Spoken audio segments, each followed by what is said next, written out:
മുല്ലപ്പെരിയാർ അണക്കെട്ടൊരു ജലബോംബാണ്. പുതിയ അണക്കെട്ട് വേണമെന്നും ഡീൻ കുര്യാക്കോസ് MP ആവശ്യപ്പെട്ടിരിക്കുന്നു. ഇതിനായി കേന്ദ്ര സർക്കാരിന്റെ ഇടപെടൽ വേണം. പുതിയ ഡാം പണിയാൻ ഏറ്റവും അനുകൂലമായ സാഹചര്യമാണ് ഉള്ളത് എന്നും ഡീൻ കുര്യാക്കോസ് പറഞ്ഞു. തമിഴ്നാട് കേരള മന്ത്രിമാർ അവരുടെ സൗഹൃദം പ്രയോജനപ്പെടുത്തണമെന്നും ഡീൻ കുര്യാക്കോസ് ആവശ്യപ്പെട്ടിരിക്കുകയാണ്. പാർലമെന്റിൽ ഈ വിഷയം അടിയന്തര പ്രമേയ നോട്ടീസായിട്ടാണ് ഡീൻ കുര്യാക്കോസ് കൊണ്ടുവന്നത്. ഡീൻ കുര്യാക്കോസ് MP തന്നെ നമ്മോടൊപ്പം തത്സമയം ചേരുന്നുണ്ട്. ജോൺ പെരുവന്താനം, ഒപ്പം ബിജിമോൾ, മുൻ MLA അടക്കമുള്ളവർ നമ്മോടൊപ്പം ചേരും. ശ്രീ ഡീൻ കുര്യാക്കോസ്, താങ്കളിത് അടിയന്തര ശ്രദ്ധയിൽ പ്രമേയമായി തന്നെ നോട്ടീസ് നൽകിയാണ് ഈ വിഷയം ഇങ്ങനെ ഉന്നയിച്ചത്. അതായത് അതിൽ പറഞ്ഞ ഒരു വളരെ പ്രധാനപ്പെട്ട ഒരു പോയിന്റ് ജലബോംബ് എന്ന ഒരു വിശേഷണം കൂടി നൽകിയിരിക്കുകയാണ്. ഏത് സാഹചര്യത്തിലാണ് ഇങ്ങനെ പറയേണ്ടി വരുന്നത്? സുരക്ഷ, അവിടെ താമസിക്കുന്ന സമീപവാസികൾ, ജനങ്ങളുടെയൊക്കെ തന്നെ ഒരു ആശങ്കയായി, അല്ലെങ്കിൽ അവരുടെയൊക്കെ തന്നെ ജീവന്റെ സുരക്ഷയ്ക്ക് മുൻനിർത്തിയുള്ള പദപ്രയോഗങ്ങളായിരുന്നു താങ്കൾ ഉന്നയിച്ച ഈ അടിയന്തര പ്രമേയ നോട്ടീസിൽ ഉണ്ടായിരുന്നത്. ഏത് സാഹചര്യത്തിലായിരുന്നു ബഹുമാനപ്പെട്ട MP? അതായത് നമുക്കെല്ലാവർക്കും അറിയാമല്ലോ, വർഷങ്ങളായി നമ്മൾ ചർച്ച ചെയ്തുകൊണ്ടിരിക്കുന്ന ഒരു വിഷയമാണ് മുല്ലപ്പെരിയാറിൻ്റെ സുരക്ഷയെ സംബന്ധിച്ച്. അതായത് ഈ നാടിൻ്റെ സുരക്ഷയെ സംബന്ധിച്ച് ആ ഒരു ഡാം അവിടെ ഇപ്പോഴും ആ വിധത്തിൽ നിൽക്കുക വഴിയായി കേരളത്തിലെ ലക്ഷക്കണക്കിന് വരുന്ന ജനങ്ങളുടെ ജീവനാണ് അപകട ഭീഷണിയിൽ കഴിയുന്നത്. എന്തുകൊണ്ടെന്നാൽ നമുക്കറിയാം, എല്ലാ പഠന റിപ്പോർട്ടുകളും ഈ അടുത്ത നാളിൽ ന്യൂയോർക്ക് ടൈംസ് ഉൾപ്പെടെ പറഞ്ഞിരിക്കുന്നു, ലോകത്തിലെ ഏറ്റവും ഡേഞ്ചറസ് ആയിട്ടുള്ള അപകട ഭീഷണി നേരിടുന്ന ഡാമാണ് മുല്ലപ്പെരിയാർ എന്നുള്ളത്. അതിന് പുറമെ തന്നെ നമ്മുടെ കയ്യിൽ റൂർക്കി IITയുടെ റിപ്പോർട്ടുണ്ട്, ഡൽഹി IITയുടെ റിപ്പോർട്ടുണ്ട്. ആ റിപ്പോർട്ടുകളെല്ലാം സൂചിപ്പിക്കുന്നുണ്ട് ഇത് എർത്ത് ക്വേക്ക് പ്രോൺ സോണിലാണ് ആ ഡാം നിൽക്കുന്നത്. നമുക്ക് ചെറിയൊരു ട്രിമർ പോലും ഒരുപക്ഷെ തടുത്തു നിർത്താൻ കഴിഞ്ഞത് വരില്ല എന്ന് മാത്രമല്ല, അതോടൊപ്പം തന്നെ കണ്ടിന്യൂസ് ആയിട്ടുള്ള മഴ അത് ഒരു ദിവസത്തിലധികം 2 ദിവസത്തിലധികം തുടർന്നാൽ പിന്നെ ആ ഡാം സസ്റ്റെയിൻ ചെയ്യില്ല എന്നുള്ള വിദഗ്ധ റിപ്പോർട്ടുണ്ട്. അപ്പോൾ ഇങ്ങനെയുള്ള പശ്ചാത്തലത്തിൽ ഇപ്പോഴത്തെ കാലഘട്ടത്തിൽ നമ്മൾ നേരിടുന്ന പ്രതിസന്ധിയാണ് എന്താണ്? വയനാട് ദുരന്തത്തിൻ്റെ പശ്ചാത്തലത്തിൽ നമ്മൾ കണ്ടതാണല്ലോ. ഇപ്പോൾ ഒരു ചെറിയ പോയിന്റിൽ ക്ലൗഡ് ബേസ്ഡ് ഉണ്ടാകുന്നു, അവിടെ നൂറുകണക്കിന് ആളുകൾ മരണപ്പെടുകയാണ്. നമ്മളെല്ലാവരും പ്രാർത്ഥിക്കുന്നത് ഇനി ഒരു ദുരന്തം കേരളത്തിൽ ഉണ്ടാവാതിരിക്കട്ടെ, നമുക്കിത് താങ്ങാൻ കഴിയാവുന്നതിനും അപ്പുറത്താണ്. പെട്ടിമുടിയിൽ ദുരന്തമുണ്ടായപ്പോൾ, കൊക്കയാറിൽ ദുരന്തമുണ്ടായപ്പോൾ, കുടയത്തൂരിൽ ദുരന്തമുണ്ടായപ്പോഴൊക്കെ ഒരു പാർലമെൻറ്റ് അംഗം എന്നുള്ള നിലയിൽ എൻ്റെ നിയോജക മണ്ഡലത്തിൽ ഓരോ ഇടങ്ങളിലെയും നാശനഷ്ടങ്ങളിലും ആൾനാശവും ഒക്കെ നേരിട്ട് കണ്ട് മനസ്സിലാക്കിയ ആളാണ് ഞാൻ. അതിനു മുമ്പും പൊതുപ്രവർത്തകൻ എന്നുള്ള നിലയിൽ ആ വിഷയങ്ങളിൽ ഇടപെട്ടിട്ടുള്ള ഒരാളാണ്. അപ്പോൾ ഇനി ഒരു ദുരന്തം ഉണ്ടാകാതിരിക്കാൻ എന്തു ചെയ്യണമെന്നുള്ളതാണ്. ഇപ്പം നമ്മുടെ കയ്യിൽ നിയമമുണ്ട്, നമ്മുടെ കയ്യിൽ അധികാരമുണ്ട്, നമ്മുടെ കയ്യിൽ അതിനുള്ള എല്ലാ സംവിധാനങ്ങളുമുണ്ട്. പക്ഷേ നൂലാമാലകളുടെ പേരിൽ 2 സംസ്ഥാനങ്ങൾ തമ്മിലുള്ള തർക്കമാണ് എന്ന് പറഞ്ഞ് അവശേഷിപ്പിച്ച് പോകാൻ പറ്റുന്ന വിഷയമാണോ ഇത്? ഇങ്ങനെ ഒരു ഡിസാസ്റ്റർ ഉണ്ടായാൽ കേരളം തന്നെ ഉണ്ടാവില്ല, 2 പാർട്ടായി ഇത് തിരിഞ്ഞു പോകുന്ന സ്ഥിതി ഉണ്ടാകും. ലക്ഷക്കണക്കിന് വരുന്ന ആളുകൾ, 50 ലക്ഷത്തിലധികം വരുന്ന ആളുകൾ ഒരുപക്ഷെ മരണപ്പെടും എന്നൊക്കെയുള്ള സ്ഥിതി വിവര കണക്കുകളുള്ളപ്പോൾ നമുക്ക് മിണ്ടാതിരിക്കാൻ പറ്റത്തില്ല. അതുകൊണ്ടാണ് പാർലമെന്റ് നടപടിക്രമങ്ങൾ നിർത്തിവെച്ചുകൊണ്ട് ഈ വിഷയം ചർച്ച ചെയ്യണം എന്നുള്ള ഒരു ആവശ്യം ഗവൺമെന്റിനോട് ആവശ്യപ്പെടുന്ന പശ്ചാത്തലം ഒരു കോണ്ടസ്റ്റ് വളരെ പ്രധാനപ്പെട്ടതാണ്. താങ്കൾ പറഞ്ഞതുപോലെ ഇവിടെ എന്താണ് നമുക്ക്, കാരണം തമിഴ്നാടിന് ജലമുള്ള അടക്കമുള്ള കാര്യങ്ങൾ, പുതിയ അണക്കെട്ടിൻ്റെ അതിൻ്റെ DPR ഒക്കെയുള്ള കാര്യങ്ങളിലേക്കൊക്കെ കേരളം നിയമസഭയടക്കം പാസ്സാക്കിയ പ്രമേയമടക്കം, അല്ലെങ്കിൽ അതിൻ്റെ നീക്കങ്ങൾ നടപടികളുമായിട്ടൊക്കെ മുന്നോട്ട് പോകുമ്പോൾ അവിടെ കേന്ദ്ര സർക്കാരിൻ്റെ റോൾ വളരെ പ്രധാനപ്പെട്ടതാണ്. ഒരു പരുവപ്പെട്ട സാഹചര്യം ഇപ്പോൾ ഒരുങ്ങിയിരിക്കുന്നത് എന്ന് എത്രത്തോളം പ്രതീക്ഷയോടെ നമുക്കതിനെ മനസ്സിലാക്കാൻ കഴിയും. കാരണം പലപ്പോഴും ഇതിൻ്റെ സുരക്ഷയുമായി ബന്ധപ്പെട്ട് ഒരു സമഗ്ര അവലോകന റിപ്പോർട്ട് പോലും ഉണ്ടാകുന്നില്ല. വരുന്ന മേൽനോട്ട സമിതിയുമായി ബന്ധപ്പെട്ട അംഗങ്ങളൊക്കെ തന്നെ എത്തുമ്പോൾ അവിടെ ഉണ്ടാകുന്ന ചെറിയ ചെറിയ പ്രശ്നങ്ങളല്ലാതെ അത് കണ്ട് മനസ്സിലാക്കി പോകുന്നു. ഒരു സമഗ്ര സുരക്ഷാ വിലയിരുത്തൽ ഇനിയും ഉണ്ടാകുന്നില്ല. അങ്ങനെയൊക്കെ ഉണ്ടാകുമ്പോൾ നമുക്കിനിയുള്ള മുന്നോട്ടുള്ള പ്രതീക്ഷകൾ എത്രത്തോളമാണ്? പ്രതിസന്ധി, ഒരുപാട് കടമ്പകളുണ്ടല്ലോ. അത് ഒരുപക്ഷെ ഒരു പൊലിപ്പീരിൻ്റെ ചില നൂലാമാലകൾ, ചുവപ്പ് നാടകൾ പോലെയാണോ അത്? അല്ല, ഈ കാര്യത്തിൽ ഒരു പ്രധാനപ്പെട്ട ഒരു കാര്യം എനിക്ക് ചൂണ്ടിക്കാണിക്കാനുള്ളത്, നമ്മൾ ഈ വിഷയം ചർച്ച ചെയ്യപ്പെടുമ്പോൾ 2 ഹർജികൾ സുപ്രീം കോടതിയുടെ മുന്നിലുണ്ട്, റിട്ട് പെറ്റീഷനുണ്ട്. ഒന്ന് അഡ്വക്കേറ്റ് റസൽ ജോയിയുടെയും പിന്നീട് ഡോക്ടർ ജോ ജോസഫിൻ്റെയും. ഡോക്ടർ ജോ ജോസഫിൻ്റെ ഹർജിയിൽ കക്ഷി ചേർന്നിട്ടുള്ള ഒരു MP യാണ് ഞാൻ. അപ്പോൾ ആ കേസുമായി ബന്ധപ്പെട്ട് ഏറ്റവും സുപ്രധാനമായ ഒരു ഉത്തരവ് 2022 ഏപ്രിൽ മാസം 8-ാം തീയതി പുറത്തുവരികയുണ്ടായി. അതിൽ പറഞ്ഞിട്ടുള്ള 2 കണ്ടീഷൻ പ്രത്യേകമായി നമ്മൾ ശ്രദ്ധിക്കണം. ഞാനൊന്ന് വായിക്കാം. അതായത് അതിൻ്റെ പാരഗ്രാഫ് 6 കൃത്യമായി പറയുന്നുണ്ട്, it would be desirable that the regular NDSA is is put in place. NDSA എന്ന് പറഞ്ഞാൽ നാഷണൽ ഡാം സേഫ്റ്റി അതോറിറ്റി എന്നുള്ളതാണ്. ഡാം സേഫ്റ്റി ബില്ല് 2021 പാർലമെൻറ്റ് പാസ്സാക്കിയതാണ്. ഞാൻ ഉൾപ്പെടെയുള്ള MP മാർ അതിൽ സംസാരിച്ചതാണ്, അതിനെ പിന്താങ്ങിയതാണ്. കാരണം എന്താ, ഇങ്ങനെ രണ്ട് തർക്കത്തിൽ കിടക്കുന്ന ഒരു ഡാമിനെ സംബന്ധിച്ച് കേന്ദ്ര സർക്കാരിന് ഇടപെടാനുള്ള ഒരു വലിയ അവസരം അതിലൂടെ കിട്ടുന്നു. അപ്പോൾ അതുവഴിയായി നീതി നടപ്പിലാക്കാൻ പറ്റുമെന്നുള്ളതാണ് അതിൻ്റെ പൊരുൾ. അപ്പോൾ നാഷണൽ ഡാം സേഫ്റ്റി ആക്ട് പാസ്സാക്കപ്പെടുമ്പോൾ നാഷണൽ ഡാം സേഫ്റ്റി അതോറിറ്റി രൂപീകരിക്കപ്പെടണം എന്നുണ്ട്. പക്ഷേ നാളിതുവരെയായും അത് രൂപീകരിച്ചിട്ടില്ല എന്നുള്ളതാണ് ഖേദകരമായിട്ടുള്ള വസ്തുത. 2022 സുപ്രീം കോടതി എടുത്തു പറഞ്ഞു, it would be desirable that the regular NDSA is put in place which can immediately take over the task of surveillance, inspection, operation and maintenance of the Mullaperiyar dam and discharge the functions in that regard as specified in section 9 of the act, as also exercise all enabling powers invested in it under the 2021 act. അതായത് ഈ ആക്ടിനനുസരിച്ച് section 9 അനുസരിച്ച് പറയപ്പെടുന്ന എല്ലാ കാര്യങ്ങളും ഡാമിൻ്റെ സുരക്ഷയുമായി ബന്ധപ്പെട്ട്, സർവൈലൻസുമായി ബന്ധപ്പെട്ട്, ഇൻസ്പെക്ഷനുമായി ബന്ധപ്പെട്ട്, ഓപ്പറേഷനുമായി ബന്ധപ്പെട്ട്, മെയിൻ്റനൻസുമായി ബന്ധപ്പെട്ട് നാഷണൽ ഡാം സേഫ്റ്റി അതോറിറ്റിയെ ഏൽപ്പിക്കണം, അല്ലെങ്കിൽ അവർ അത് ചെയ്യണമെന്ന് കൃത്യമായി പറഞ്ഞു. ഈ നാഷണൽ ഡാം സേഫ്റ്റി അതോറിറ്റി ഇതുവരെയും കൃത്യമായ നിലയിൽ ഫുൾ ഫ്ലെഡ്ജഡായി ഫോം ചെയ്യപ്പെട്ടിട്ടില്ല. വെറും ഒരു ടെമ്പററി അറേഞ്ച്മെൻറ്റ് മാത്രമായി നിൽക്കുന്നു. ഒന്ന്. രണ്ടാമതായി ആ വിധിയിൽ പറയുന്നുണ്ട്, paragraph 14, needless to mention that reconstituted supervisory committee will decide all outstanding matters related to Mullaperiyar dam safety and conduct a safety review afresh. For this purpose, it may frame terms of reference in accordance with the provisions of the 2021 Act. ആക്ടിനെ ആസ്പദമാക്കിക്കൊണ്ടാണ് supreme കോടതി ഈ judgement പാസ്സാക്കിയത്. അപ്പോൾ dam safety ആക്ടിനനുസരിച്ചുള്ള നടപടിക്രമങ്ങൾ കിടക്കുന്നില്ല. ഇവിടെ കൃത്യമായി ഒരു comprehensive evaluation, safety evaluation നടത്തണമെന്ന് 2022 പറഞ്ഞു. 2024 നമ്മൾ ചർച്ച ചെയ്യുന്നത് ഇതുവരെയും നടന്നിട്ടില്ല എന്നുള്ള പ്രധാനപ്പെട്ട രണ്ട് പോയിന്റുകളാണ് പാർലമെന്റിന്റെ ശ്രദ്ധയിലേക്ക് ഞാൻ കൊണ്ടുവരാൻ. പരിശോധന ഒരു പക്ഷേ അതെ 12 വർഷത്തിന് മുമ്പ് നടക്കുന്നു. അതിനുശേഷം വർഷം 12 കഴിഞ്ഞിരിക്കുന്നു. താങ്കൾ നേരത്തെ സൂചിപ്പിച്ചതുപോലെ തന്നെ ഭൂകമ്പം പോലെയുള്ളവ പ്രതിരോധിക്കാൻ, കാരണം 130 വർഷം പഴക്കമുള്ള ഒരു ഡാമാണ്, നൂറ്റാണ്ടിൻ്റെ പഴക്കമുള്ള ഡാമിൽ അവിടെ സുരക്ഷാ പ്രശ്നമില്ല എന്ന് കണ്ണടച്ചുകൊണ്ട് തമിഴ്നാട് ഇങ്ങനെ അഡമൻ്റായിട്ട് ഇങ്ങനെ ഒരു സ്റ്റേറ്റ്മെൻറ്റ് എടുക്കുമ്പോൾ, ഒരു നിലപാട് എടുക്കുമ്പോൾ, ഇതിലിത്രയും വർഷങ്ങൾക്ക് ശേഷമുള്ള ഒരു സാഹചര്യം നമ്മെ എത്രത്തോളം ആശങ്കപ്പെടുത്തുന്നുണ്ട്. കാരണം ഒരുപാട് ജനങ്ങൾ, അവിടേക്കുള്ള ആളുകൾ ഈ വയനാട് സംഭവത്തിന് ശേഷം അത് വീണ്ടും ചർച്ചയാകുമ്പോൾ ലക്ഷോപലക്ഷം വരുന്ന ആളുകളെ സംബന്ധിച്ചോളം ഒരു കൺസേൺ പോലെ അവർ കണക്കിലെടുക്കുകയാണ്. അപ്പോൾ ഈ 12 വർഷത്തിന് ശേഷമുള്ള ഒരു വർഷം പിന്നിട്ട് കഴിയുമ്പോഴുള്ള അങ്ങയുടെ ആശങ്കകൾ. അതായത് ഈ കാര്യത്തിൽ കൃത്യമായ ഇടപെടൽ ഉണ്ടാവണം, ഈ അവസരം ഉപയോഗിക്കണം. ഇപ്പോൾ സുപ്രീം കോടതി തന്നെ പറഞ്ഞിട്ടുള്ള അവസരം നമ്മൾ ഉപയോഗിച്ചില്ല. അതുകൊണ്ട് ജലശക്തി മന്ത്രിയെ ഞങ്ങൾ നേരിട്ട് കാണുന്നതിന് വേണ്ടിയിട്ടുള്ള അപ്പോയിൻമെൻറ്റ് ചോദിച്ചിട്ടുണ്ട് MP മാർ. വളരെ അടിയന്തരമായിട്ട് ഈ രണ്ട് സംസ്ഥാനങ്ങളെയും കോൾ ഫോർ ചെയ്യണം. രണ്ട് സംസ്ഥാനങ്ങൾ തമ്മിൽ ഇപ്പോൾ കേരള ഗവൺമെൻറ്റിൻ്റെ വെർഷൻ എന്താണെന്ന് എനിക്കറിയില്ല. ഏതായാലും അവർ അതിനകത്ത് അനുകൂലമായി പ്രതികരിക്കുമെന്ന് ഞാൻ കരുതുകയാണ്. പക്ഷേ ഒരു കാര്യത്തിൽ സംശയം വേണ്ട, തമിഴ്നാടുമായി ബന്ധപ്പെട്ട് പല സൗഹൃദങ്ങൾ ഇപ്പോൾ മുഖ്യമന്ത്രി തന്നെ പല വേളയിൽ പറഞ്ഞിട്ടുണ്ടല്ലോ, തമിഴ്നാട് മുഖ്യമന്ത്രി ചർച്ച നടത്തുമെന്ന്. രണ്ടാമത്തെ LDF ഗവൺമെൻറ് വന്നിട്ട് ഇതുവരെയും ആ ചർച്ച ഉണ്ടായിട്ടില്ല എന്നുള്ളത് പ്രതിഷേധകരവും ഖേദകരവുമാണ്. അതോടൊപ്പം തന്നെ വേറൊരു കാര്യം കൂടി സൂചിപ്പിക്കാനുണ്ട്. അപ്പോൾ ഈ കേന്ദ്ര സർക്കാരിൻ്റെ ഇടപെടലിലൂടെ, NDSAയുടെ ഇടപെടലിലൂടെ സ്റ്റേറ്റ് ഡാം സേഫ്റ്റി അതോറിറ്റി അത് ഫോം ചെയ്യാൻ പറ്റും. പക്ഷേ അത് ഇതുവരെ ഉണ്ടായിട്ടില്ല. അപ്പോൾ അങ്ങനെയുള്ള കേന്ദ്ര സർക്കാരിൻ്റെ ഇടപെടലിലൂടെ സൂപ്പർവൈസറി കമ്മിറ്റി എന്തൊക്കെയാണോ ചെയ്തുകൊണ്ടിരിക്കുന്നത്, ആ ചെയ്തുകൊണ്ടിരിക്കുന്ന ഫങ്ഷൻസ് എല്ലാം NDSAയ്ക്ക് നേരിട്ട് ചെയ്യാൻ പറ്റുന്ന ഒരു സ്ഥിതിയിലേക്ക് വരും. അത് അവർ ചെയ്തിട്ടില്ല. അപ്പോൾ രണ്ട് സംസ്ഥാനങ്ങളെയും കോൾ ഫോർ ചെയ്ത് രണ്ട് മന്ത്രിമാരെ ഉൾപ്പെടെ വിളിച്ചു ചേർത്തുകൊണ്ട് കേന്ദ്രം ഇക്കാര്യത്തിൽ ചർച്ച നടത്തി ഒരു അമിക്കബിൾ ആയിട്ടുള്ള ഒരു സൊല്യൂഷനിലേക്ക് കൊണ്ടുവരണം. നടന്നില്ല എങ്കിൽ പ്രധാനമന്ത്രി തന്നെ ഈ വിഷയത്തിൽ ഇടപെട്ടുകൊണ്ട് രണ്ട് സംസ്ഥാന മുഖ്യമന്ത്രിമാരെ വിളിച്ചുകൊണ്ട്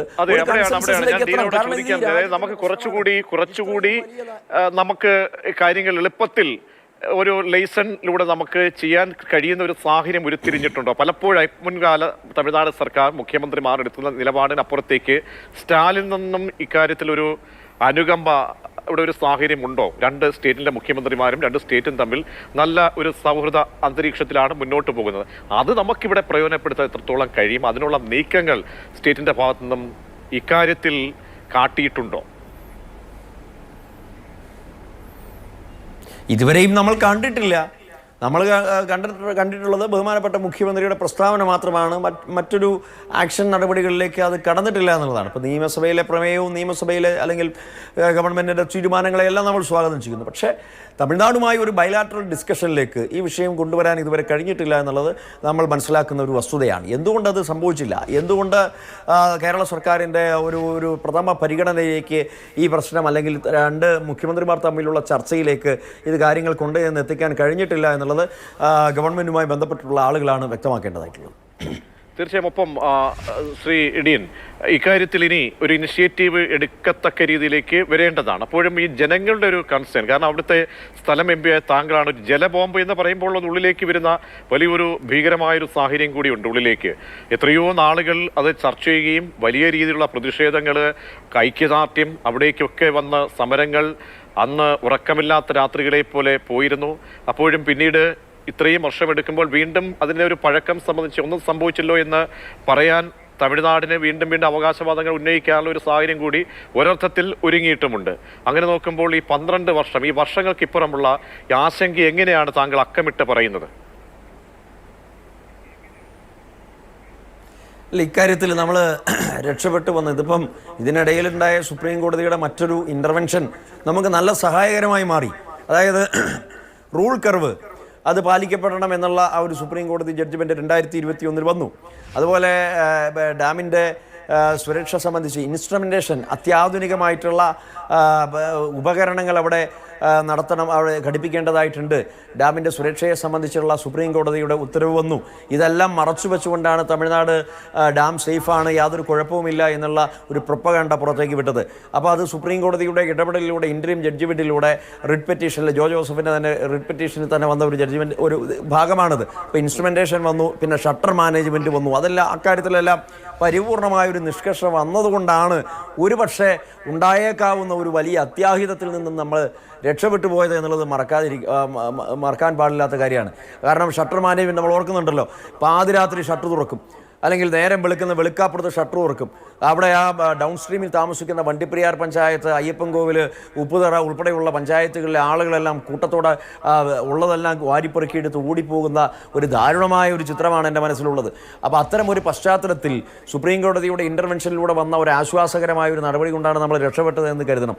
റൂൾ കർവ് പാലിക്കപ്പെടുമ്പോൾ വാട്ടർ ലെവലിനനുസരിച്ച് അത് നിലനിർത്തുവാനും, പക്ഷേ ഇതിനെല്ലാം അപ്പുറത്താണ് പ്രശ്നം. അതായത് എർത്ത്ക്വേക്ക് ഉൾപ്പെടെയുള്ള വിഷയങ്ങൾ, കണ്ടിന്യൂസ് ആയിട്ടുള്ള റെയിൻഫോൾ, മഴ നിൽക്കാതിരിക്കുന്ന സാഹചര്യങ്ങൾ.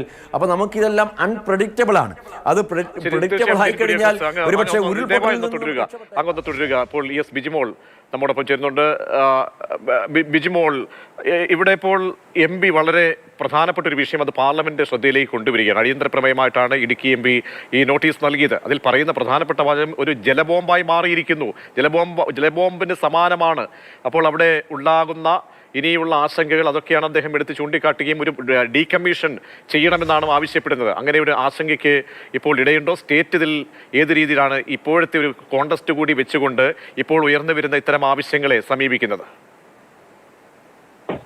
ഈ ഒരു പ്രശ്നത്തിന് തീർച്ചയായും എത്രയും പെട്ടെന്ന്, എത്ര വേഗത്തിൽ നമുക്ക് പരിഹാരം ഉണ്ടാക്കാൻ കഴിയണോ അത്രയും വേഗത്തിൽ നമ്മൾ പരിഹാരം ഉണ്ടാക്കേണ്ട ഒരു വിഷയത്തെ സംബന്ധിച്ചാണ് നമ്മളിപ്പം ചർച്ച ചെയ്തത്. എം പി അടിയന്തര പ്രമേയമായി പാർലമെന്റിൽ ആ വിഷയം ഉന്നയിച്ചത്. എനിക്ക് തോന്നുന്നത് ഇന്നല്ലെങ്കിൽ നാളെ നമ്മളെ കാത്തിരിക്കുന്ന ഒരു വലിയ ദുരന്തം എന്നുള്ള നിലയിൽ വേണം നമ്മൾ ഈ മുല്ലപ്പെരിയാർ ഡാമുമായി ബന്ധപ്പെട്ട വിഷയങ്ങളെ കാണാനായിട്ട്. കോടതിയിലാണെങ്കിലും മറ്റ് സംവിധാനങ്ങളിലാണെങ്കിലും നമ്മൾ ആഗ്രഹിക്കുന്ന പ്രകാരം ആ ഡാം ഒന്ന് ഡീകമ്മീഷൻ ചെയ്ത് പുതിയൊരു ഡാമിന്റെ നിർമ്മാണത്തിലേക്ക് പോകണമെന്ന് പറയുന്ന നമ്മുടെ ആ ഒരു വാദം നമുക്ക് നേടിയെടുക്കാനായിട്ട് കഴിയാതെ പോയ ഒരു സാഹചര്യം നമ്മുടെ മുമ്പിലുണ്ട്. എന്തായാലും മുല്ലപ്പെരിയാർ ഡാമുമായി ബന്ധപ്പെട്ട വിഷയം വളരെ ഗൗരവതരമാണ്. അടിയന്തര പരിഹാരം ഉണ്ടാകേണ്ട ഒരു വിഷയം എന്ന നിലയിലാണ് ഞാൻ കാണുന്നത്. അതായത് ഈ കഴിഞ്ഞ ജൂണിലാണല്ലോ യോഗം ചേർന്നത്. ഇപ്പോൾ ഈ അടിയന്തരമായിട്ട് ഈ മേൽനോട്ട സമിതി യോഗം ചേരണം, അത് അങ്ങനെ ഒരു ആവശ്യം കൂടി ഉന്നയിക്കേണ്ടതല്ലേ? അങ്ങനെ ഒരു സാഹചര്യം കൂടി ഈ ദുരന്തത്തിന്റെ പശ്ചാത്തലത്തിൽ ഒരു സമഗ്രമായ ഒരു സുരക്ഷാ അവലോകന റിപ്പോർട്ട് നമ്മൾ ആവശ്യപ്പെടുന്ന പോലെ ഉണ്ടാകേണ്ടതല്ലേ? അതിനു വേണ്ടി നമുക്ക് എന്ത് ചെയ്യാൻ കഴിയും? സമ്മർദ്ദം, ദുരന്ത നിവാരണവുമായി ബന്ധപ്പെട്ട് മാത്രമല്ല, ഈ ഒരു വിഷയം അവിടെ ഭൂചലനം സ്ഥിരമായി ഉണ്ടാകുന്ന സ്ഥലമാണ്. 33ഓളം ഭൂചലനങ്ങൾ തുടർച്ചയായി ഉണ്ടായ ഒരു അനുഭവം നമ്മുടെ മുമ്പിലുണ്ട്. ആളുകൾ ആശങ്കയിലായ സാഹചര്യം നമ്മുടെ മുമ്പിൽ ഉണ്ടായിട്ടുണ്ട്. കുറച്ച് ഭൂചലനങ്ങൾ ഉണ്ടാകുകയും വലിയ ശക്തമായിട്ടുള്ള മഴ, ഈ മേഘവിസ്ഫോടനം പോലെയുള്ള സംവിധാനങ്ങൾ, പ്രത്യേകിച്ച് ഫോറസ്റ്റാണ്, അതിന്റെ പരിസര പ്രദേശങ്ങളിലൊക്കെ മണ്ണിടിച്ചിലും മേഘവിസ്ഫോടനങ്ങളും ഒക്കെ തുടർച്ചയായി ഉണ്ടാകുന്ന സ്ഥലങ്ങളാണ്. പക്ഷേ ഒട്ടനവധി സാഹചര്യമുണ്ട്. തീർച്ചയായിട്ടും ഒരു സമഗ്രമായ ഒരു ഇടപെടൽ ഈ രംഗത്ത് അനിവാര്യമാണ്. അവിടെ നമ്മൾ ഈ തമിഴ്നാടുമായിട്ടുള്ള നമ്മുടെ ഇപ്പോഴത്തെ ഒരു സൗഹൃദ അന്തരീക്ഷത്തെ എങ്ങനെയാണ് കാണുന്നത് ബിജിമോൾ? ഇല്ല, നമ്മുടെ അയൽ സംസ്ഥാനവുമായിട്ട് വഴക്കുകൂടലല്ലോ. അതിനെ സൗഹൃദ അന്തരീക്ഷത്തിൽ പരിഹരിക്കാൻ കഴിയും എന്നുണ്ടെങ്കിൽ അതിനെ അത്തരത്തിൽ ആ സൗഹൃദത്തെയും നമ്മുടെ പ്രശ്നത്തിന് പരിഹാരം ഉണ്ടാക്കുന്നതിന് വേണ്ടി ഉപയോഗപ്പെടുത്തണം. അതായത് അവരുടെ കൺസേണും അഡ്രസ് ചെയ്യപ്പെടണം. അതിനുള്ള നമ്മളൊന്ന് നല്ല തുറന്ന മനസ്സോടുകൂടി നിൽക്കുകയാണ്. പിന്നെ ഇവിടെ എന്താണ് തടസ്സം? ഇതുവരെ എം പി പറഞ്ഞത് ഇതുവരെയും പ്രസ്താവനകൾ മാത്രമായിരുന്നു സ്റ്റേറ്റിന്റെ ഭാഗത്തുനിന്ന് ഉണ്ടായത്. ഒരു പരുവപ്പെട്ട ഒരു അന്തരീക്ഷത്തിലേക്ക് കാര്യങ്ങൾ നീക്കുപോക്കുണ്ടായിട്ടില്ല എന്ന് കൂടി പറയുന്നുണ്ട്. ഞാനിപ്പോ ഇതിനകത്ത് നിന്നുകൊണ്ട് ഇപ്പം ഞാൻ ചൂരൽമലയിലാണ് നിൽക്കുന്നത്. അങ്ങനെ നമ്മൾ അങ്ങോട്ടും ഇങ്ങോട്ടും രാഷ്ട്രീയം സംവാദത്തിനുള്ള ഒരു പ്ലാറ്റ്ഫോമിലല്ല, അതിന് പറ്റുന്ന ഒരു സാഹചര്യത്തിലല്ല നിൽക്കുന്നത്. അപ്പം നമ്മളെ സംബന്ധിച്ചിടത്തോളം ഏത് വിധേനയും ഏത് സാധ്യതകളും പ്രയോജനപ്പെടുത്തിക്കൊണ്ട് ആ ഒരു വിഷയത്തിന് പരിഹാരം ഉണ്ടാക്കുന്നതിനുള്ള ഒരു പരിശ്രമമാണ് ഉണ്ടാകുന്നത്. തീർച്ചയായും വളരെ നന്ദി ES ബിജിമോൾ പ്രതികരിച്ചത്. ശ്രീ ഡീൻ കുര്യാക്കോസ്, അങ്ങിലേക്ക് ഒരു കുറച്ച് സമയം കൂടി ഒന്ന് തുടരണം. ശ്രീ ജോൺ പെരുവന്താനം കൂടി ചേരുന്നുണ്ട്. ശ്രീ ജോൺ പെരുവന്താനം, ഇടുക്കിയിലെ ജനങ്ങളുടെ അവരുടെ സുരക്ഷ, അവരുടെ നാളേക്കുള്ള അവരുടെ സാഹചര്യങ്ങൾ, അതൊക്കെ മനസ്സിൽ കണ്ടുകൊണ്ട് അവിടുത്തെ ഒരു ജനപ്രതിനിധി എന്ന നിലയിൽ തീർച്ചയായും അത് പറയേണ്ടത് ഉത്തരവാദിത്തമാണ് ഒരു MPയെ സംബന്ധിച്ചോളം. കാരണം 130 വർഷം പഴക്കമുള്ള ഒരു ഡാമാണ്. സുരക്ഷ കുറവൊന്നുമില്ല, അല്ലെങ്കിൽ സുരക്ഷയ്ക്ക് ഒരു പ്രശ്നമേ ഇല്ല എന്ന് തമിഴ്നാട് പറയുന്നതൊക്കെ കേരളത്തിന്റെ കെട്ടുകഥകളാണ് എന്ന നിലപാടാണ് സ്വീകരിച്ചുകൊണ്ടേയിരിക്കുന്നത്. അതിനെ ചുറ്റിപ്പറ്റി നിൽക്കാൻ ഇനിയും നമുക്ക് അങ്ങനെ മുന്നോട്ട് പോകാൻ കഴിയുമോ? MP പറഞ്ഞത്, MP ഇന്ന് പാർലമെന്റിൽ ഉന്നയിച്ച ആ സാഹചര്യങ്ങളെ ഇടുക്കിക്കാരെന്ന നിലയിൽ താങ്കൾ എങ്ങനെയാണ് അഡ്രസ് ചെയ്യുന്നത്? തീർച്ചയായിട്ടും MP എടുത്ത ഇനിഷ്യേറ്റീവ് വളരെ നല്ലത് തന്നെ. പക്ഷേ മുല്ലപ്പെരിയാറുമായി ബന്ധപ്പെട്ട ചരിത്രം നമ്മൾ പരിശോധിക്കുമ്പോൾ വലിയ ചതിയുടെയും വഞ്ചനയുടെയും ഗൂഢാലോചനയുടെയും ഒക്കെ ചരിത്രമാണ് മുല്ലപ്പെരിയാർ വിഷയത്തിനകത്ത് ഉള്ളത്. ഇതിന്റെ ചരിത്രം പറഞ്ഞു കഴിഞ്ഞാൽ 1975 ശ്രീ അച്യുതമേനോൻ ഈ മുല്ലപ്പെരിയാർ കരാർ പുതുക്കിയത് തന്നെ ഒരു വഞ്ചനയുടെ ഭാഗമായിട്ടാണ്. അന്ന് റഷ്യയിൽ ബ്രഷ്നേവാണ് പ്രധാനമന്ത്രി, ഇന്ത്യയിൽ ഇന്ദിരാഗാന്ധിയാണ് പ്രധാനമന്ത്രി. അവർ തമ്മിൽ വളരെ അടുത്ത സൗഹൃദമാണ് ഉള്ളത്. ആ സൗഹൃദം ഒന്ന് മാത്രം ഉപയോഗിച്ചുകൊണ്ടാണ് കേരളത്തിൽ ഒരാളില്ലാ പാർട്ടിയായിട്ടുള്ള CPIയുടെ മുഖ്യമന്ത്രിയായിട്ട് അച്യുതമേനോൻ കേരളത്തിൽ അധികാരത്തിൽ വരുന്നത്. അങ്ങനെ അധികാരത്തിൽ വന്ന അച്യുതമേനോൻ കേരളത്തോട് ചെയ്തൊരു വലിയ ചതിയാണ് മുല്ലപ്പെരിയാർ പ്രശ്നം. അതായത് അന്ന് തമിഴ്നാട്ടിൽ കരുണാനിധിയാണ് മുഖ്യമന്ത്രി. പഴയ തിരുനാടനായിട്ടുള്ള പിന്നീട് തമിഴ്നാട്ടിലെ മുഖ്യമന്ത്രിയായ MG രാമചന്ദ്രൻ എന്ന് പറയുന്ന MGR കരുണാനിധിയുടെ ദൂതനായിട്ട് തിരുവനന്തപുരത്ത് വന്ന് അച്യുതമേനോനെ കാണുകയും അച്യുതമേനോനുമായിട്ട് ഒരു ധാരണ ഉണ്ടാക്കുകയാണ്. ആ ധാരണ എന്ന് പറയുന്നത് തമിഴ്നാട്ടിലും ആളുടെ പാർട്ടിയായിട്ടുള്ള CPIക്ക് കല്യാണസുന്ദരം എന്ന് പറയുന്ന ഒരു MPയെ കൊടുക്കാവുന്നു. അതിന് പകരമായി മുല്ലപ്പെരിയാർ കരാറ് കേരള ഗവൺമെന്റ് സമയങ്ങളുകൊണ്ടാണ് ചരിത്രമൊക്കെ നമ്മുടെ മുന്നിൽ. ഞാൻ ചോദിക്കുന്ന വളരെ പ്രധാനപ്പെട്ട കാര്യം ഈ 12 വർഷം, കാരണം 12 വർഷം മുമ്പാണ് ഇതിന്റെ ഒരു വ്യക്തമായ ഒരു പരിശോധനയും സുരക്ഷാ റിപ്പോർട്ടും നമ്മുടെ മുന്നിലേക്ക്, അല്ലെങ്കിൽ അത് ഒരു പരിശോധന നടക്കപ്പെടുന്നത്. അപ്പോൾ ഇനി ഒരു 12 വർഷത്തിന് ശേഷം അവിടെ ഒരു പരിശോധന കാര്യവശമായി പിന്നെ നടത്തേണ്ടതില്ല. എന്തെങ്കിലും സംഭവിച്ചു പോയിട്ട് നമുക്ക് വിലപിച്ചിട്ട് കാര്യമില്ലോ. അപ്പോൾ പരുവപ്പെട്ട ഒരു സാഹചര്യമാണ് ഇപ്പോൾ നമുക്ക് വാദിക്കാൻ ഒരുങ്ങിയിരിക്കുന്നത്. അതുകൂടി മനസ്സിലാക്കേണ്ടേ? അല്ല, ഈ കാര്യങ്ങളൊക്കെ തീരുമാനിക്കേണ്ട ഭരണകൂടമാണ്. പൗരന്മാരെന്ന നിലയിൽ നമുക്ക് തീരുമാനിക്കാൻ യാതൊരു അവകാശമോ അധികാരമോ സ്വാതന്ത്ര്യമോ ഒന്നുമില്ല. ഗവൺമെന്റുകൾക്ക് ആ കാര്യത്തിൽ ഉത്തരവാദിത്വമില്ലെങ്കിൽ നമ്മൾ നിസ്സഹായരാണ്. വാസ്തവത്തിൽ ഈ കേന്ദ്ര ഗവൺമെന്റോ സംസ്ഥാന ഗവൺമെന്റുകളോ തമിഴ്നാടോ കേരള ഗവൺമെന്റുകളോ ഇതിലൊരു ഉത്തരവാദിത്വം എടുക്കില്ല എന്ന കാര്യത്തിന് ഒരു സംശയവുമില്ല. കാരണം വെച്ചാൽ നിലവിൽ കോടതിയിൽ നിൽക്കുന്ന ഒരു വിഷയമാണ് എന്ന് പറഞ്ഞ് ഇവർക്കിതെല്ലാം തടിവെത്തി പോകാനുള്ള സാധ്യതയുണ്ട്. അതല്ലെങ്കിൽ കേന്ദ്ര ഗവൺമെന്റ് അത്തരം ഒരു ഇനിഷ്യേറ്റീവ് എടുക്കണം. ഇന്നത്തെ രാഷ്ട്രീയ സാഹചര്യത്തിൽ കേന്ദ്ര ഗവൺമെന്റ് അത്തരം ഒരു ഇനിഷ്യേറ്റീവ് എടുക്കാനുള്ള ഒരു സാധ്യതയില്ല. കാരണം കേരളത്തിൽ നിന്നും കേന്ദ്ര ഗവൺമെന്റിന് അങ്ങനെ ഒരു പിന്തുണയോ സ്വാധീനമോ ഇല്ലാത്തതുകൊണ്ട് അവർ ഒരു കാരണവശാലും കേരളത്തെ ഈ കാര്യങ്ങളിലൊന്നും അംഗീകരിക്കുകയോ കേരളത്തിന് പിന്തുണ നൽകുകയോ ചെയ്യുന്ന രാഷ്ട്രീയ സമീപനമല്ല സ്വീകരിക്കുന്നെന്നുള്ളത് നമുക്ക് അറിയാവുന്ന കാര്യമുണ്ട്. അതുകൊണ്ട് തന്നെ ഒരുപക്ഷെ വേണ്ടത് കേരളത്തിലെ ഗവൺമെന്റും പ്രതിപക്ഷവും മുഴുവൻ ജനങ്ങളും കൂടി കേന്ദ്ര ഗവൺമെന്റിനെതിരെ അതിശക്തമായിട്ടുള്ള പ്രതിഷേധം ഇവിടെ ഉയർത്തണം. ആ പ്രതിഷേധം എന്ന് പറയുന്നത് ഇന്ത്യ ഗവൺമെന്റ് ഞങ്ങളെ അംഗീകരിക്കുന്നില്ലെങ്കിൽ ഇന്ത്യ ഗവൺമെന്റിനെ അംഗീകരിക്കുന്ന കാര്യത്തിലും ഞങ്ങൾക്ക് വിയോജിപ്പുണ്ടാകേണ്ടി വരും എന്ന് ശക്തമായി പറയാനുള്ള തന്റെ ഇടം കേരളത്തിന്റെ ഭരണാധികാരികൾക്ക് ഉണ്ടാവുമെങ്കിൽ മാത്രമാണ് ഈ പ്രശ്നം പരിഹരിക്കുക. അതല്ലാതെ പിണറായി വിജയനും സ്റ്റാലിനും തമ്മിൽ സംസാരിച്ചിട്ട് ഈ പ്രശ്നം പരിഹരിക്കാൻ പോകുന്നില്ല. കാരണം വെച്ചാൽ സ്റ്റാലിന്റെ മീതെ പിണറായി വിജയന് അത്രയും ഒരു സ്വാധീനമില്ല എന്നുള്ളതാണ് യാഥാർത്ഥ്യം. ശരി, ശ്രീ ഡീൻ കുര്യാക്കോസ്, അവസാനമായി ഇനിയിപ്പോൾ താങ്കൾ ഇപ്പോൾ കേരളത്തിൽ നിന്ന് ഏറ്റവും കൂടുതൽ പ്രാതിനിധ്യമുള്ള എംപിമാരുള്ള അത് നിങ്ങളുടെ പാർട്ടിക്കാണ്. അപ്പോൾ എങ്ങനെ ഇക്കാര്യത്തിൽ ഈ വിഷയം പ്രത്യേകിച്ച് താങ്കൾക്ക് ഇനിഷ്യേറ്റീവ് എടുക്കാൻ കഴിയുന്നു? അങ്ങനെ ഒരു ഈ ഉള്ള സാഹചര്യത്തിൽ കേന്ദ്ര സർക്കാരിലേക്ക് ഇനിയുള്ള ദിവസങ്ങളിൻ്റെ ഫോളോ അപ്പ് എങ്ങനെയാകണം, എങ്ങനെയായിരിക്കണം, അതിൻ്റെ മോണിറ്ററിങ്, ഇതിനെയൊക്കെ തന്നെ ഒരു ഉന്നയിക്കുമ്പോൾ അത്ര പ്രാധാന്യത്തോടു കൂടി കാണുന്നുണ്ടോ കേന്ദ്ര സർക്കാർ വകുപ്പ് മന്ത്രിയൊക്കെ? വകുപ്പ് മന്ത്രിയുമായി ഈ കാര്യങ്ങൾ ചർച്ച ചെയ്യുന്നതിന് വേണ്ടി ഞങ്ങൾ അപ്പോയിൻമെൻറ്റ് തേടിയിട്ടുണ്ട്. മിക്കവാറും ഇന്ന് തന്നെയും അത് സാധിക്കും എന്നുള്ള ആ ഒരു നിലയിൽ തന്നെയാണ് കാര്യങ്ങൾ നിൽക്കുന്നത്. അങ്ങനെയാണെങ്കിൽ കൂട്ടത്തോടെ കേരളത്തിലെ എംപിമാർ ഒറ്റക്കെട്ടായി ഈ വിഷയം മന്ത്രിയുടെ അടുക്കൽ ഉന്നയിക്കും. ഞാൻ മുമ്പ് സൂചിപ്പിച്ചതുപോലെ NDSAയുടെ ഫോർമേഷൻ കേന്ദ്ര സർക്കാർ ഇടപെടണം. ഡാം സേഫ്റ്റി ആക്ട് പാസ്സാക്കിയതിന് ശേഷം 2 സംസ്ഥാനങ്ങൾ തമ്മിൽ തർക്കമുണ്ട ഒരു വിഷയത്തിൽ ഇടപെടാനുള്ള സ്വാതന്ത്ര്യവും അവകാശവും അധികാരവും ലഭിച്ചിട്ട് കേന്ദ്ര സർക്കാർ ഇടപെടുന്നില്ല എന്നുള്ളത് ഏറെ ഖേദകരവും പ്രതിഷേധകരവുമാണ്. അപ്പോൾ ഇത് ആ കാര്യത്തിൽ ഇപ്പോൾ 2 സംസ്ഥാനങ്ങൾ തമ്മിലുള്ള ഒരു തമ്മിലടിയിലേക്ക് ഇത് പോകുന്നു എന്നൊക്കെ പറയുന്നതൊന്നും അതൊക്കെ അമിക്കബിളായി സെറ്റിൽ ചെയ്യാവുന്ന വിഷയം മാത്രമേ ഉള്ളൂ. എനിക്ക് തോന്നുന്നില്ല പഴയ പോലെ തമിഴ്നാട് ഈ വിഷയത്തെ വൈകാരികമായി അത്ര കണ്ട് എടുക്കുന്ന ഒരു സ്ഥിതി ഉണ്ട് എന്നുള്ളത് എനിക്ക് തോന്നുന്നില്ല. കാരണം ഉണ്ടായിരിക്കാം, പക്ഷേ എന്നാൽ പോലും യഥാർത്ഥത്തിൽ ഇന്ന് നിലനിൽക്കുന്ന നിയമങ്ങൾ, ആ നിയമങ്ങൾക്കനുസരിച്ച് കൊണ്ടുള്ള കൃത്യമായിട്ടുള്ള പ്രൊട്ടക്ഷൻ, ഇതെല്ലാം കൃത്യമായി നമ്മൾ പറയുന്നത് 100% വെള്ളം അവർക്ക് നൽകും, കേരളത്തിന് സേഫ്റ്റി മാത്രം മതി. ആ സേഫ്റ്റി മെഷേഴ്സിൻ്റെ അടിസ്ഥാനപ്പെടുത്തിക്കൊണ്ട് പുതിയ ഡാം നിർമ്മിക്കാൻ അവരെ ബോധ്യപ്പെടുത്തിക്കൊണ്ട് അത് കഴിയുന്ന തരത്തിലേക്കുള്ള നിയമപരിരക്ഷ NDSA എന്ന് പറയുന്ന നാഷണൽ ഡാം സേഫ്റ്റി അതോറിറ്റിക്ക് ലഭ്യമായിരിക്കുന്നു, കരഗതമായിരിക്കുന്ന ഒരു സ്ഥിതിയിൽ അത് ഉപയോഗപ്പെടുത്താതെ കിടക്കുന്നിടത്താണ് ഈ പ്രശ്നം എന്നുള്ളതാണ് എൻ്റെ തോന്നൽ. അപ്പോൾ ആ ഒരു തരത്തിലേക്ക് കേന്ദ്ര സർക്കാരിൻ്റെ ശ്രദ്ധയെ കൊണ്ടുവരാൻ വേണ്ടിയിട്ടാണ് ശ്രമിക്കുന്നത്.